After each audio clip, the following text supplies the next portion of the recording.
उत्तर प्रदेश के चर्चित आईपीएस अधिकारी रहे डीके पांडा एक बार फिर चर्चा में हैं। कभी राधा रानी का वेश धरकर ऑफिस जाने के कारण चर्चा में आए रिटायर्ड आईपीएस अब साइबर ठगी के मामले के कारण चर्चा में आ गए हैं।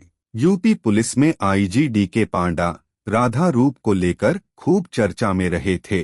अब रिटायर्ड आईपीएस अफसर डीके पांडा ने दावा किया है कि ऑनलाइन ट्रेडिंग से उन्होंने 381 करोड़ कमाए थे, जो ठगों ने उड़ा दिए हैं।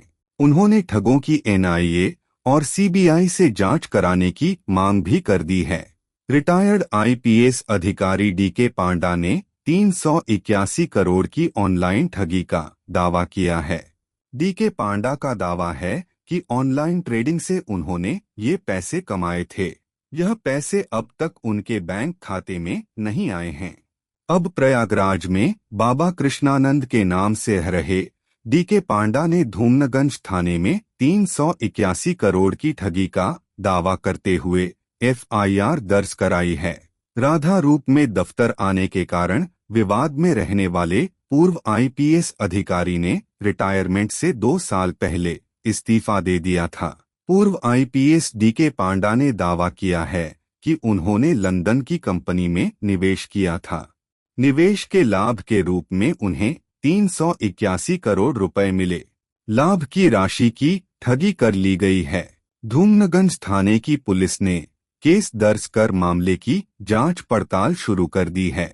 इसके साथ ही राधा के रूप में चर्चा में रहे देवेंद्र किशोर पांडा फिर से चर्चा में आ गए हैं। पूर्व आईपीएस डीके पांडा की चर्चा अब साइबर ठगी का शिकार होने के कारण हो रही है। प्रयागराज के प्रीतम नगर में रह रहे डीके पांडा ने तहरीर में कहा है कि कुछ समय पहले उनकी राहुल नामक युवक से ऑनलाइन पहचान हुई थी। उसी के सुझाव पर उन्होंने लंदन की finniexgroup.com में राशि निवेश की थी। इसके बदले उन्हें 381 करोड़ रुपए का लाभ दिखाया गया।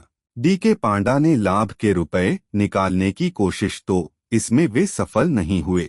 इसके बाद उनसे पैसों की डिमांड की गई। जब डीके पांडा ने पैसे देने से मना किया तो आरोपी ने अपशब्द कहना शुरू कर दिया।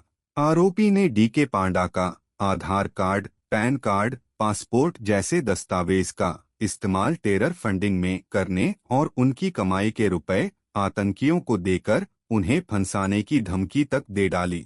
ओडिशा के मूल निवासी डीके पांडा पहले भी चर्चा में रह चुके हैं। वे 1971 बैच के आईपीएस अधिकारी हैं। डीके पांडा 2005 में आईजी के पद पर थे। इस दौरान वे 16 श्रृंगार कर ड्यूटी पर पहुंच गए थे। रिटायर्ड आईपीएस डीके पांडा ने तब खुद को दूसरी राधा घोषित कर दिया था। इससे पुलिस विभाग की खूब किरकिरी हुई थी।